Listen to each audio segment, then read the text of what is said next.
Bismillahirrahmanirrahim. Assalamualaikum warahmatullahi wabarakatuh. Alhamdulillahirabbil alamin. Wassalatu wassalamu ala asyrafil anbiya'i wal mursalin wa ala alihi wa sahbihi ajma'in. Asyhadu an la ilaha illallah wa asyhadu anna Muhammadan abduhu wa rasuluh la nabiyya ba'dah amma ba'du. Puji syukur kita kepada Allah Subhanahu wa taala dengan mengucapkan alhamdulillahirabbil alamin. Segala puji bagi Allah Tuhan semesta alam. Karena sampai saat ini kita masih diberi Allah kesehatan, kita masih diberi Allah kesempatan untuk berkumpul dengan orang-orang yang kita cintai. Begitu banyak nikmat Allah yang patut kita syukuri. Maka jangan pernah lupa selalu mengucapkan alhamdulillahirabbil alamin. Kemudian salawat dan salam marilah kita kirimkan kepada Nabi kita, tuntunan kita, contoh teladan kita, Nabi penutup para Nabi, yaitu Nabi besar Muhammad sallallahu alaihi wasallam, dengan ucapan Allahumma salli ala Muhammad wa ala ali Muhammad.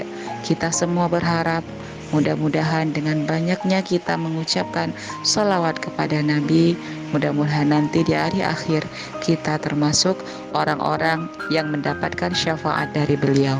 Amin ya rabbal alamin. Baik anak-anak semua, hari ini hari ke-11 bulan Ramadan. Kita berpuasa sudah 11 hari. Tetap semangat ya, insya Allah semangat. Nah, hari ini kita akan menambah pelajaran kita, yaitu tentang hal-hal yang bisa kita ambil pelajarannya dari seorang kisah Luqman. Judulnya, pelajaran yang bisa kita ambil dari Luqman. Mungkin anak-anak sudah pernah dengar, sudah sering dengar tentang Luqman, ya. Luqman ini adalah seseorang yang Allah abadikan namanya dalam Al-Quran dan tertulis namanya surat Luqman.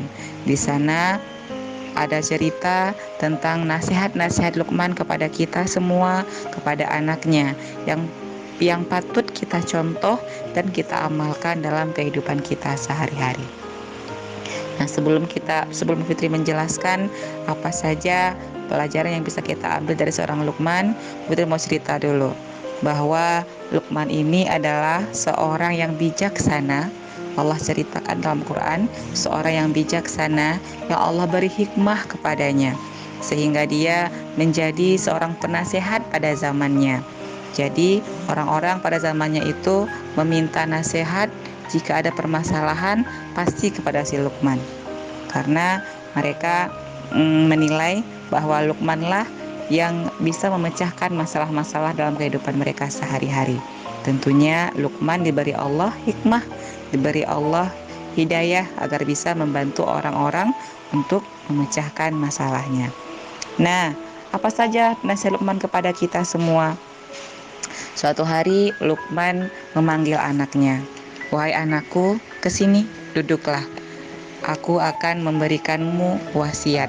Nah, dari wasiat Luqman kepada anaknya itu bisa kita ambil pelajarannya. Yang pertama, nasihat Luqman kepada anaknya adalah, wahai anakku, janganlah berbuat maksiat sekalipun kepada Allah. Janganlah berbuat maksiat sekalipun kepada Allah, karena Allah pasti akan membalasnya. Apa contoh maksiatnya? Tentu saja kita meninggalkan larangan perintah Allah. Allah perintahkan kita sholat, kita tinggalkan sholat. Itu maksiat. Allah larang kita mencuri, kita lakukan mencuri. Itu juga maksiat. Ya, banyak sekali yang Allah perintahkan dan yang Allah larang dalam Quran. Nah, kenapa? Karena pasti Allah akan membalasnya. Sebagaimana firman Allah dalam surah Al-Zalzalah, "Faman ya'mal mithqala dzarratin khairan yarah wa may ya'mal mithqala dzarratin syarran yarah." Barang siapa yang berbuat kebaikan sekecil apapun, maka Allah pasti akan balas dengan kebaikan itu. Dan barang siapa yang berbuat kejahatan sekecil apapun, maka Allah juga akan balas. Ya, itu perlu kita ingat. Yang pertama, tidak berbuat maksiat sekalipun kepada Allah. Kemudian yang kedua, jangan berbohong. Nah, ini yang paling dekat dengan kehidupan kita nih. Ada sedikit takut karena marah sama mama, bohong.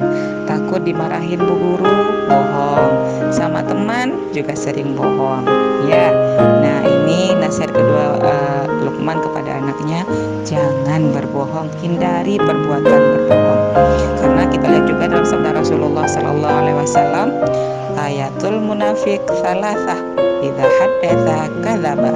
Tanda-tanda orang munafik itu ada 3. Salah satunya, jika berkata dia berdusta. Jika kita berbohong, berarti kita termasuk orang-orang yang munafik dong. Iya.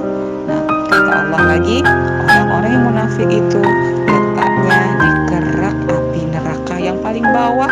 Kalau kita masak nih, yang paling bawahnya itu yang paling dekat dengan api, disitulah tempat orang-orang yang munafik. Na'udzubillahi min dzalik. Semoga kita terhindar dari orang-orang yang munafik. Maka oleh karena itu, jangan sampai berbohong. Katakan yang sebenarnya walau itu pahit. Oke? Nah, itu yang kedua. Yang ketiga, selalu melaksanakan sholat. Allah sudah perintahkan sholat berapa kali? 5 kali sehari semalam. Subuh, zuhur, asar, maghrib, dan isya. Itu yang wajib saja. Yang wajib 5 kali sehari semalam. Tidak sampai 5 menit bahkan mengerjakannya. Jadi jangan pernah enggan, jangan pernah tinggalkan sholat. Karena kata Rasulullah juga bahwa sholat itu adalah amalan yang paling pertama ditanya ketika kita di alam kubur. Kalaulah sholatnya benar, kalaulah sholatnya lengkap, insya Allah semua amalannya dianggap lengkap. Tapi jika sholatnya masih bolong-bolong, masih kurang baik sholatnya, maka itu juga akan menjadi nilai untuk amalan yang lainnya. Jadi jangan lupa sholat 5 waktu minimal. Alangkah lebih baiknya kita tambah dengan sholat-sholat sunat, sholat qobliyah, sholat ba'diyah, sholat duha, sholat tahajud, dan sholat-sholat sunat lainnya akan lebih baik. Ya, itu yang ketiga. Selanjutnya, yang keempat, nasihat dari Luqman kepada anaknya, berbuat baiklah kepada semua orang. Berbuat baiklah kepada semua orang. Karena sesungguhnya kebaikan yang kita berikan kepada orang lain itu akan kembali kepada kita. Kebaikan yang kita lakukan untuk orang lain pasti akan kembali kepada kita. In ahsantum. Barang siapa yang berbuat baik kepada orang lain, maka sesungguhnya dia berbuat baik kepada dirinya sendiri. Selanjutnya, yang kelima, nasihat Luqman kepada anaknya, hindari berbuat kejahatan. Karena kalau kita berbuat jahat, tentu saja banyak mudaratnya. Misalnya yang paling kecil saja, orang tidak mau berteman lagi dengan kita, orang tidak mau percaya lagi dengan kita, dan kita pasti akan dijauhi oleh orang banyak. Ya. Selanjutnya, yang keenam, bersabar atas apa yang menimpa diri kita, karena sabar adalah sikap yang disukai oleh Allah. Sabar, ya. Jika Allah memberi kita ujian dengan sakit, sabarlah, karena itu akan menggugurkan dosa-dosa kita. Jika Allah memberi kita ujian dengan punya teman yang sering usil, sabar. Kita berdoakan mudah-mudahan Allah beri petunjuk sehingga usilnya nggak lagi, gitu ya. Selanjutnya, yang ketujuh, nasihat Luqman kepada anaknya, tidak menyombongkan diri dengan membanggakan dirinya. Nih, tidak sombong. Allah kasih kita harta yang banyak, orang tua yang baik, ucapkan alhamdulillah. Tidak perlu sombong. Aku nih punya mobil 5 di rumah. Oh, sombong tuh. Atau dengan meremehkan temannya, kamu ngapain tuh? Kok ke sekolahnya cuma pakai motor? Lihat aku pakai mobil. Itu juga sikap sombong. Nah, Jangan pernah bersikap sombong karena yang kita punya adalah semuanya kepunyaan Allah. Hanya titipan untuk kita, hanya sementara. Dan yang terakhir, nasihat Luqman kepada anaknya, pelankan suara jika bicara. Nih yang sering kita lihat di sekolah, di rumah, banyak anak-anak Bu Fitri yang bersuaranya dengan keras, bicaranya keras, apalagi kepada orang tuanya. Nauzubillahi min dzalik. Ya, tidak boleh seperti itu. Pelankan suaranya, berbicara dengan apalagi yang orang yang lebih tua, kepada ibu kita terlebih lagi. Pelankan suaranya, lembah lembutkan suaranya, karena sejelek-jelek suara itu adalah suara keledai. Jadi kalau ada anak-anak yang bersuaranya keras, bicaranya teriak-teriak, itu seperti suara keledai itu.